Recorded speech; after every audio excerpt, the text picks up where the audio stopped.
Hi guys, this is Dr. Shazib and today I will tell you about my MBBS story. मेरी graduation अभी complete हुई है 2026 जून में, तो मैंने सोचा क्यों ना न्यू स्टूडेंट्स को गाइड किया जाए। तो चलो सबसे पहले मैं आपको बताता हूँ। मैंने 18 इयर्स की एज में एफएससी की और उसके बाद मैंने एडमिशन ले लिया MBBS में। MBBS के 5 साल होते हैं, first year, second year, third year, fourth year and fifth year, जैसे कि आप सब लोग जानते हो। फर्स्ट ईयर में हमने पढ़ा एनाटॉमी, फिजियोलॉजी, बायोकेम और जनरल एनाटॉमी, ओके। और सेकंड ईयर में हम लोगों ने, सबसे पहले सब्जेक्ट्स बता देता हूँ। सेकंड ईयर में हम लोगों ने पढ़ा anatomy part 2, biochem part 2, biochemistry and physiology part 2।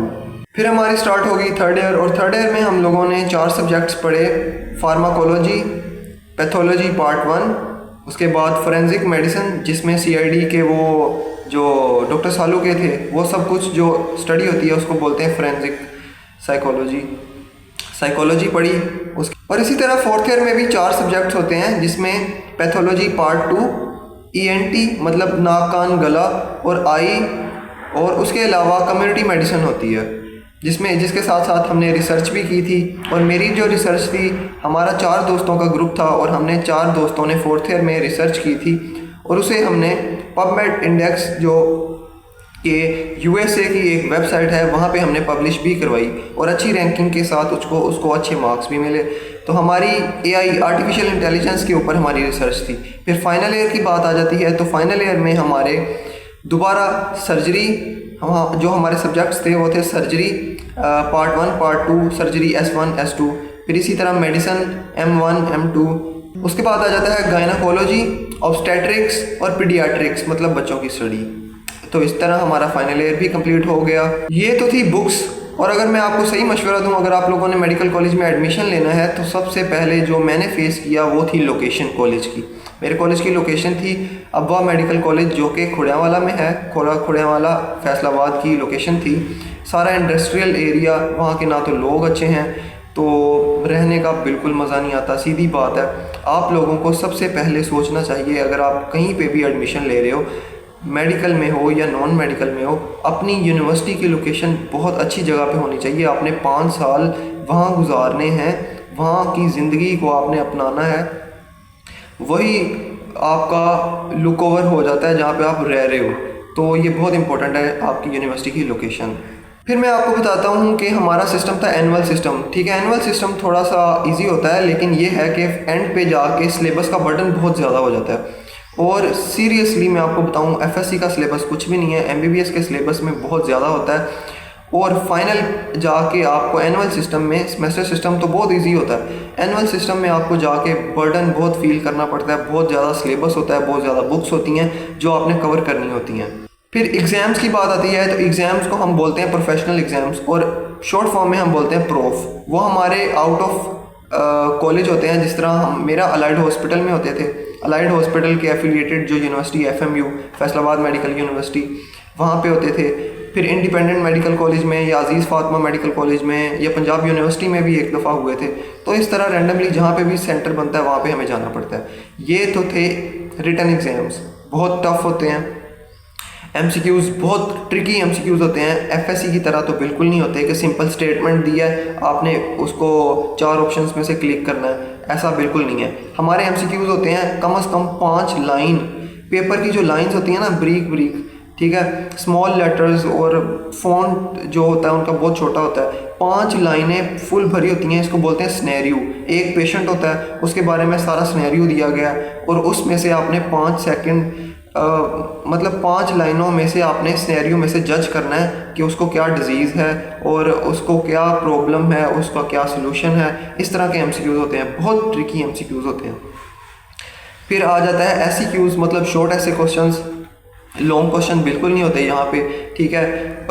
Maximum 1 page का जो आंसर होता है, ठीक है। अगर किसी को आता है तो अच्छे मार्क्स मिलते हैं, नहीं आता तो बिल्कुल कट हो जाता है, ठीक है। इसमें तुक्के वाली तो ऑप्शन ही नहीं होती मेडिकल में। हाँ, ये है कि मेडिकल है एग्जैक्ट रट्टा, ठीक है। जो आपने याद कर लिया वो आप छापा लगा सकते हो, ठीक है। और यहाँ पे कॉन्सेप्ट्स तो खुद ब खुद डेवलप हो जाते हैं जब आप प्रैक्टिस करो क्लिनिकल साइड पे जाके हॉस्पिटल में। और उसके अलावा आप फिर जब रट्टा लगाते रहते हो तो कॉन्सेप्ट्स खुद ही डेवलप हो जाते हैं। फिर ये तो थे हमारे रिटन एग्ज़ाम्स के अलावा हमारे प्रैक्टिकल एग्ज़ाम्स होते हैं, और ये एफएससी मैट्रिक की तरह बिल्कुल नहीं होते। हमारे मेडिकल में प्रैक्टिकल एग्ज़ाम्स को बोलते हैं क्लिनिकल एग्ज़ाम्स, और वो बहुत ज़्यादा मैटर करते हैं। क्लिनिकल एग्ज़ाम्स में वाइवा वॉइस होता है, मतलब आपसे पैनल होता है, एक एक्सटर्नल और इंटरनल, ठीक है, टीचर होते हैं। एक हमारे इंटरनल होता है हमारे अपने कॉलेज का, और एक्सटर्नल होता है किसी बाहर से कॉलेज से आया होता है। उन दोनों ने हमसे रिटन वाइवा लेना होता है, मतलब सुनना होता है पूरी बुक में से, कुछ भी सुन सकता है, किसी भी पॉइंट से, किसी भी चैप्टर से, कहीं से भी, किसी भी सिस्टम से सुन सकता है। फिर उसके बाद हमारी ओस्की होती है, ओस्पी होती है, ठीक है। तो ओस्पी में ये होता है कि हमारे जो क्लिनिकल साइड होती है ना, हॉस्पिटल वर्क, उसमें से एमसीक्यूज आते हैं, ठीक है, और डिफरेंट टाइप ऑफ क्वेश्चंस आते हैं छोटे छोटे, उसको हमने पहचानना होता है। जिस तरह किसी एनाटॉमी की पिक्चर आ गई तो उसकी मार्किंग्स हमने लिखनी होती हैं। किसी चीज़ का फंक्शन पूछ लिया, किसी डिवाइस का, किसी गैजेट का, मेडिकल रिलेटेड जो डिवाइसेस होती हैं उनके बारे में पूछ लिया। इस तरह इसको बोलते हैं ओस्पी। तो रिटन एग्ज़ाम्स भी उतना ही इम्पोर्टेंट है जितनी कि ओस्पी, मतलब एग्ज़ाम स्ट्रेस ज़्यादा डबल हो गया पहले से। फिर ये इस तरह हुए। फिर फाइनल ईयर में, फोर्थ ईयर और फाइनल ईयर में हमारे एग्ज़ाम्स थोड़े से चेंज हो गए। वाइवा वॉइस भी था, रिटन एग्ज़ाम्स भी था, लेकिन उसके साथ हमारे फोर्थ ईयर और फाइनल ईयर में हॉस्पिटल में जाके क्लिनिकल सेटअप में पेशेंट्स के ऊपर वाइवा होता था, ठीक है। वो हमने सारी उसकी हिस्ट्री लिखनी होती थी, ठीक है। हिस्ट्री बोलते हैं पेशेंट्स की सारी डिटेल, उसको पहले ज़िंदगी में क्या मसला हुआ, कौन सी वो टैबलेट्स ले रहा है, या कोई ऑपरेशन तो नहीं हुआ, उसकी फैमिली हिस्ट्री, मतलब फैमिली में उसको ये कोई किसी को सेम इशू तो नहीं है, क्योंकि उसके मुताबिक डिज़ीज़ का डायग्नोसिस करना होता है, डिज़ीज़ की पहचान करनी होती है। तो सबसे मुश्किल जो ओस्पी वाइवा होता है, ये जो पेशेंट ओरिएंटेड होता है, ये होता है, ये बहुत मुश्किल हो जाता है। तो क्योंकि डायग्नोस करना, वहाँ पे सैकड़ों की तादाद में पेशेंट्स होते हैं, तो एग्जैक्ट कुछ पेशेंट्स बता नहीं रहे होते, और उस सबको मिला के डायग्नोस करके फिर उसका ट्रीटमेंट, उस फॉलोअप सारा आगे टीचर को बताना है, जो हमारा एग्जामिनर होता है उसको, एक्सटर्नल को भी इंटरनल को भी। तो ये बहुत ज़्यादा स्ट्रेसफुल। फिर मैं स्ट्रेस लेवल की बात करूं तो फर्स्ट ईयर में सिलेबस काफ़ी ज़्यादा होता है और न्यू सेटअप होता है, ठीक है, बिल्कुल न्यू स्टडी होती है, तो आपको समझ नहीं आ रही होती कि करना क्या है। और सेकंड ईयर लेंथी होती है। फिर जो थर्ड ईयर है बहुत इजी होती है, फोर्थ ईयर बहुत इजी होती है। थर्ड ईयर में फार्मा जो थी बहुत मुश्किल, फार्मा मतलब मेडिसिन्स की जो स्टडी होती है ना, मेडिसिन्स, ड्रग्स, हम उसको मेडिकल टर्म में ड्रग्स बोलते हैं, तो वो बहुत मुश्किल थी, बाकी इजी था। फोर्थ ईयर बहुत इजी थी, फोर्थ ईयर को हम हनीमून ईयर भी कहते हैं, बहुत इजी, मज़ा आया।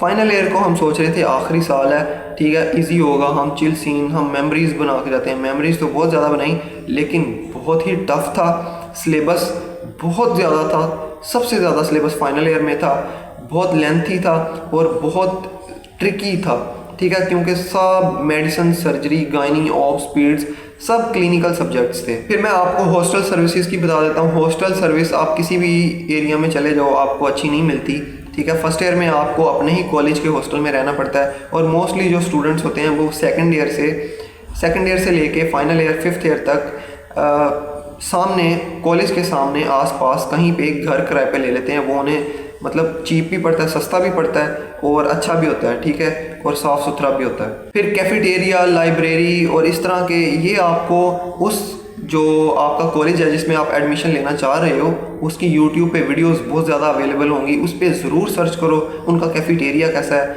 वहाँ पे खाने की सहूलत कैसी है, खाना टाइम पे मिलता है या नहीं, उन्हें रमज़ान में सहरी अफ्तारी मिलती है या नहीं, ये बहुत ज़्यादा डिपेंड करता है। फिर उनकी लॉन्ड्री सर्विसेज हैं, आयरन सर्विसेज हैं, ये चीज़ें, आप इलेक्ट्रिसिटी अवेलेबल है, अच्छी तरह एसी लगाने देते हैं या नहीं लगाने देते, ये आपने ज़रूर सर्च करना है। वहाँ पे स्पोर्ट्स कॉम्प्लेक्स है या नहीं, फंक्शंस कितने होते हैं या नहीं, ये बहुत ज़्यादा मैटर करता है। स्टडी नहीं करनी होती, आपने 5 साल वहाँ पे ज़िंदगी के गुजारने होते हैं, हर चीज़ देखा करो।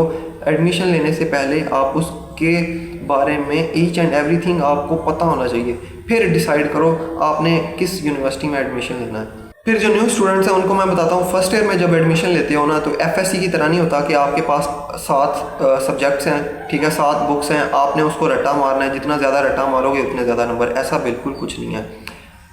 एमबीबीएस में क्या है, थाउजेंड्स ऑफ बुक्स हैं, ठीक है, आपने अपनी मर्ज़ी से सिलेक्ट करनी है। कोई स्टूडेंट कोई बुक सेलेक्ट कर रहा है, कोई स्टूडेंट कोई बुक सेलेक्ट कर रहा है, हर किसी की अपनी चॉइस है, अलग तरीके से बुक्स सेलेक्ट कर रहे हैं। सब्जेक्ट सेम होता है लेकिन उसके ऑथर डिफरेंट्स होते हैं, ठीक है। एक डॉक्टर आरिफ ने बुक लिख दी एनाटॉमी की, एक डॉक्टर शम्स ने बुक लिख दी एनाटॉमी की, एक डॉक्टर आयशा ने बुक लिख दी एनाटॉमी की। इस तरह बहुत ज़्यादा अमेरिकन ऑथर्स हैं, इंडियन ऑथर्स हैं, यूके के ऑथर्स हैं, ऑस्ट्रेलियन ऑथर्स हैं। तो डिपेंड करता है कि आप कौन सी बुक चूज़ कर रहे हो, ये बहुत ज़रूरी है। और अपने सीनियर्स से गाइडेंस ज़रूर लेनी है, ये मैंने गलती की थी लेकिन फिर भी टफ़ रहा मेरे लिए, बट अल्हम्दुलिल्लाह आई एम सक्सेसफुल एवरीवेयर। और मैंने फ़र्स्ट अटैम्प्ट में सब कुछ पास किया अच्छे मार्क्स के साथ। लेकिन मैं आपको पहले बता रहा हूँ, आपने अपने सीनियर से गाइडेंस ज़रूर लेनी है, ज़रूर। ये मैंने गलती की, और अगर मैं ये गलती ना करता मैं भी, मेरे लिए और भी इजी हो जाता। जिन लोगों के पेरेंट्स या फैमिली मेम्बर्स में कोई डॉक्टर हो, उनके लिए तो गाइडेंस अवेलेबल होती है। वो आपको बता देते हैं क्या करना है, किस बुक से कौन सा सब्जेक्ट कवर करना है, कहाँ से करना है, MCQs और पास्ट पेपर्स और ईच एंड एवरीथिंग। पसीना आ रहा है मुझे यहाँ पे, तो मैं बाहर आया हूँ, यहाँ पे लाइट अवेलेबल नहीं है। फिर ये चीज़ है। लेकिन जिन बेचारों के फैमिली में जो पहला डॉक्टर बन रहा होता है, उसके लिए तो बहुत हेक्टिक होती है, फर्स्ट ईयर बहुत मुश्किल होती है, बहुत स्ट्रेसफुल होती है, जिस तरह मैं। फिर अब फाइनल ईयर एंड हुई है, हमने हाउस जॉब के लिए अप्लाई किया। वो नेक्स्ट वीडियोस में आपको अलग अलग बताता हूँ स्टेप वाइज, आप ज़रूर वीडियोस देखिएगा, अच्छी लगी तो लाइक करो। फिर मैं आपको ये बताता हूँ कि अभी डॉक्टर्स के हालात इतने बुरे चल रहे हैं ना यार, मतलब हर बंदा चाह रहा है कि ना बाहर चला जाए, ठीक है। बाहर जाने के लिए भी फिर आपको इन्वेस्टमेंट चाहिए होती है, कम से कम 10-12 लाख, ठीक है। वो आप कहीं से कमाओगे तो ही है, तो या फिर आपके घर वाले अफोर्ड कर रहे हो तो। लेकिन बंदा इतनी जो पैसे हैं ना वो घर वालों से मांगता भी बहुत शर्म खाता है इस एज में, ठीक है। उसके अलावा फिर मैं आपको बताता हूँ, फिर आपने वहाँ पे जाना ना फॉरेन कंट्री में, यूके हो गया, यूएस हो गया, ऑस्ट्रेलिया हो गया, ये हैं जहाँ पे आप स्टडी भी कर सकते हो और नहीं भी कर सकते हो। लेकिन आपको 7 से 8 साल वहीं पे रहना है, फैमिली का एक भी मेंबर आप वहाँ पे बुला नहीं सकते, सीधी सी बात है। क्योंकि वहाँ पे एक्सपेंसेस बहुत हैं, टैक्सेस बहुत हैं, कितने के मेंबर्स फैमिली मेम्बर्स आप वहाँ पे ले जाओगे, ठीक है। 7-8 साल वहाँ पे हो आप, फिर आप शादी हो ना हो, वो पार्टनर अगर डॉक्टर है वो आगे जाए या ना जाए, सिलेक्शन हो या ना हो, ये और कहानियाँ हैं, ये बिल्कुल डिफरेंट चीज़ है। अगर आप गल्फ़ कंट्रीज़ में जाते हो तो हर मिनिमम वहाँ पे दुबई में minimum UAE United Arab Emirates उसमें 2 साल का एक्सपीरियंस है, सऊदीया में 2 साल का एक्सपीरियंस है, फिर उसके अलावा कतर कुवैत में 4 साल का एक्सपीरियंस मांगते हैं। तो मतलब 2 साल आपने पाकिस्तान में हाउस जॉब के अलावा लगाना ही लगाना। मतलब अगर आप MBBS करने लगे हो तो 5 साल MBBS के, एक हाउस जॉब और 2 साल एक्सपीरियंस के, 8 साल आप यहीं पे धक्के खाते रहोगे। और जेन्युइन बात मैं आपको बता रहा हूँ, आप मेरे जूनियर हो, आप स्टूडेंट्स हो, आपको गाइड करने लगा हूँ। पाकिस्तान में मेडिकल का फ्यूचर बिल्कुल नज़र नहीं आ रहा, ठीक है। उसकी रीज़न पाकिस्तान में पेशेंट के पास पैसा ही नहीं है। पहले पेशेंट को सुई भी चुभती थी ना तो वो दौड़ के डॉक्टर के पास चला जाता था, बच्चे को सुई चुभी दौड़ के डॉक्टर के पास, बच्चे को रोड़ा लग गया दौड़ के डॉक्टर के पास। अब क्या है, अब लोगों की एग्जांपल देने लगा हूँ, टांग भी कट जाए ना तो उनकी कोशिश होती है इसको घर में ही पट्टी बांध के पायोडीन लगा के ठीक कर ले और ये ऐसे ही सेट हो जाए। ताकि मेडिकल फील्ड इतनी वेस्ट है, उसको इन्फेक्शन हो जाता है और हाइपोटेंशन हो सकती है, बहुत कुछ। लेकिन डॉक्टर के पास जाना मंजूर ही नहीं है क्योंकि डॉक्टर की फ़ीस अफोर्ड नहीं कर पा रहे, ठीक है, तो लोग जाते नहीं हैं। और उसके बाद फिर स्पेशलाइजेशन करनी है, उसके बाद गवर्नमेंट जॉब्स अवेलेबल नहीं है और गवर्नमेंट सैलरी इंक्रीज़ नहीं हो रही। पिछले 4 साल से जब से PTI की गवर्नमेंट है तब से लेके 2026 तक डॉक्टर्स की सैलरी में कोई इम्प्रूव नहीं आया। हत्ता कि जो इन्फ्लेशन है वो इतनी ज़्यादा बढ़ गई है, पेट्रोल प्राइसेस इतनी ज़्यादा बढ़ गई हैं, ट्रांसपोर्ट सर्विसेज और टैक्सीज और बहुत कुछ, लेकिन डॉक्टर्स की सैलरी बढ़ने का नाम नहीं ले रही। जो लोग सोचते हैं कि MBBS में एडमिशन हो गया, MD कैट क्लियर कर लिया तो आगे तो चिल सीन है यार, मज़े ही मज़े हैं, ऐसा बिल्कुल कुछ नहीं है यार। सीरियसली जेन्युइन बात बता दो, 5 साल आपने भूख हड़ताल करनी है, कमरे में बंद होकर आपने स्टडी करनी है, कोई फंक्शन नहीं है आपके लिए, ठीक है, आप कोई इंजॉयमेंट नहीं है, कोई आपका दोस्त नहीं है, आपके सारे दोस्त छूट जाते हैं। जो आपकी यूनिवर्सिटी में एडमिशन लिया नए दोस्त बनते हैं, वहीं तक आपकी जो ज़िंदगी है 5 साल वो रह जाती है महदूद होकर। घर के 4-5 मेंबर्स, फैमिली मेंबर्स, यही 5-6, कोई खाला आंटी नहीं, कुछ नहीं, कोई ईद शबरात नहीं, कुछ नहीं, सब एवरीथिंग इज़ फिनिश्ड। उसके अलावा फिर आपके जो कॉलेज में फेलोज़ हैं, ठीक है, 10-12 बन गए या 100 की तादाद है उसमें से कोई 20 बन जाते हैं, तो इतनी ये आपकी लाइफ हो जाती है। बिल्कुल एक कमरे में बंद हो जाती है। फिर आपकी अगर सैलरी की बात करें हाउस जॉब में, जो अभी मेरी हाउस जॉब स्टार्ट हुई है, तो हाउस ऑफिसर को 67,000 स्टाइपेंड मिल रहा है। ठीक है, अगर वो अपने ही कॉलेज से करता है, अपने ही कॉलेज के हॉस्पिटल में करता है, तो उसको मिलते हैं 67,000 स्टाइपेंड। अगर वो किसी अच्छे और हॉस्पिटल में जाना चाह रहा है, उसको स्टाइपेंड नहीं मिलेगा। फिर ये चीज़ क्लियर कर लो, किसी को नहीं पता होता MBBS में एडमिशन लेने से पहले। फिर मैं आपको बता देता हूँ आगे हाउस जॉब में सिलेक्शन पे भी आपके 5 साल के मार्क्स मैटर करते हैं। फिर मैं आपको ये बात क्लियर कर दूं कि आपके 5 साल के मार्क्स मैटर करते हैं हाउस जॉब में सिलेक्शन के लिए। आपने कौन सी रोटेशन करनी है, मतलब हाउस जॉब में आपने 4 फील्ड्स में रोटेशन करनी होती है, ड्यूटी करनी होती है। मेडिसिन और सर्जरी ये तो कन्फर्म है, बाकी जो माइनर फील्ड्स हैं उसमें से आपने सेलेक्ट करनी होती हैं, जैसे paediatrics, gynae obs, cardiology, emergency medicine, इस तरह की डिफरेंट, ठीक है, रेडियोलॉजी, एनेस्थीसिया, इस तरह की। तो ये भी आपके मेरिट पे डिपेंड करता है। फिर सप्ली की रेशो बहुत ज़्यादा है। आप प्राइवेट मेडिकल सेक्टर में पढ़ रहे हो, गवर्नमेंट सेक्टर में पढ़ रहे हो, सप्ली आने के बहुत चांस हैं। आपको सारा साल पढ़ना पड़ता है। रेगुलरली पढ़ोगे तो निकल जाओगे अच्छी मार्क्स के साथ, वरना आपकी सप्ली आएगी। 45 डेज़ का टाइम होता है सप्ली की तैयारी करने के लिए। फिर सप्ली का एग्ज़ाम होगा, तो आपसे बहुत कम लोगों से क्लियर होती है, इंसान पीछे पड़ जाता है। सप्ली में भी फेल हो गए तो आपको फिर से फर्स्ट ईयर करनी पड़ेगी। ठीक है, तो इंसान की लाइफ बहुत ज़्यादा डिस्टर्ब हो जाती है। तो पहले दिन से पढ़ना है, दिन रात एक करनी है। जिन लोगों को करता है MBBS की या हाउस जॉब मुश्किल औखी सौखी पंजाबी का वर्ड है, कर ली, उसके बाद आपकी एमओशिप स्टार्ट हो जाएगी। आपको 1,20,000 सैलरी मिलेगी गवर्नमेंट में, और 80,000 के करीब आपको प्राइवेट सेक्टर में जॉब मिल जाएगी, सैलरी मिलेगी। लेकिन अगर आप साथ ही स्टडी कर लेते हो, स्टार्ट स्पेशलाइजेशन, क्योंकि वो बहुत इंपॉर्टेंट है, उम्र गुजर रही होती है तो बाद में मेमोरी लॉस होना शुरू हो जाती है, ये साइंस कहती है। बाद में स्टडी करना बहुत मुश्किल हो जाता है। तो फ़ौरन हाउस जॉब के बाद मोस्टली कैंडिडेट्स की प्रायोरिटी होती है कि वो स्पेशलाइजेशन में एडमिशन लें और टेस्ट क्लियर करें। FCPS पार्ट 1 आपको करना होता है, MD कैट की तरह ही होता है, और 5 साल जो MBBS के पढ़े उसमें से सारा सिलेबस होता है, वो आपने पास करना है, फिर आपका सिलेक्शन होगी।